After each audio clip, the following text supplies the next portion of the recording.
कहानी राम राम कहो। दक्षिण देश के एक नगर में एक धनवान बनिया रहता था जो बड़ा अभिमानी था। वह अपने बराबर किसी को भी अक्लमंद नहीं समझता था। वह किसी को भी एक दमड़ी नहीं देता था। एक दिन एक महात्मा उसकी दुकान के आगे आ निकले और उसके पास खड़े हो गए। बनिए ने आंख उठाकर भी उनकी तरफ ना देखा, न कुछ बोला।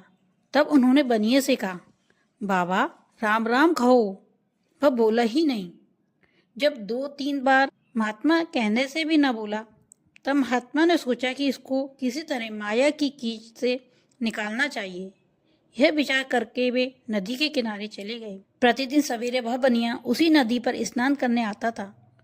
दूसरे दिन जब वह बनिया स्नान कर रहा था, तब महात्मा ने अपनी सिद्धि के बल से उसकी रूप बना लिया और उसके घर चले गए। बनिए के लड़के ने कहा, पिताजी आज आप बहुत जल्दी नहाकर आ गए। वह बोले, आज एक ठग हमारी सूरत बनाकर आवेगा, तुम लोग होशियार रहना। यह कहकर महात्मा घर के अंदर चले गए। जब सेठ नहाकर आया और अपने घर में जाने लगा, लड़के ने डांटा, तुम घर में क्यों घुसते हो? सेठ ने कहा, यह हमारा घर है, तुम मेरे बेटे हो, आज तुमको क्या हो गया जो ऐसी बातें कर रहे हो? लड़के ने कहा, हमारे पिता घर के अंदर हैं, तुम कोई ठग या बहरूपिया हो, स्वांग रचाकर हमको धोखा देना चाहते हो।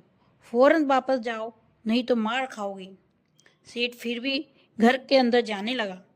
लड़कों ने उसे मारा और 2-4 जूते भी मार दी। सेठ भागकर राजा के पास गया और सारा हाल कहा। राजा ने सेठ के लड़कों को बुलाया, उनसे सारा हाल पूछा तो उन्होंने कहा कि हमारे पिता तो घर में हैं, यह कोई बहरूपिया है।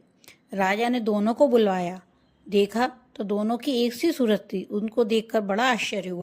महात्मा ने कहा, अगर यह सच्चा है तो बतावे कि लड़के की शादी में क्या खर्च हुआ, मकान में क्या लगा इत्यादि। राजा ने जब सेठ से पूछा तो उसने कहा, मुझे ठीक से याद नहीं है। दूसरे ने अपनी सिद्धि के बल से ठीक ठीक रकम बता दी और राजा ने सेठ को निकाल दिया। अब तो उसका सब घमंड चूर चूर हो गया और वह नदी के किनारे बैठकर रोने लगा। दूसरे दिन महात्मा जी नदी पर स्नान करने गए तो सेठ को बड़ा दुखी और रोता हुआ पाया। तब उन्होंने अपना असली रूप बना लिया। उन्होंने कहा, राम राम कहो। सेठ कांपने लगा और राम राम पुकारने लगा। तब महात्मा ने कहा, अगर पहले ही राम को भुला ना होता तो क्यों जूते खाता और क्यों ऐसी दुर्दशा होती? अरे मूर्ख, तूने अपना जन्म व्यर्थ में गंवाया, अब तो परमेश्वर से लो लगा। सेठ महात्मा के चरणों पर गिर पड़ा और क्षमा मांगी। महात्मा ने कहा, अब तू अपने घर जा और आनंद से रह, परंतु घमंड न करना और परमात्मा की भक्ति करते हुए शेष जीवन बिताना। यह कहकर महात्मा जी चले गए और सेठ उसी दिन से वैराग्य पूर्वक रहने लगा।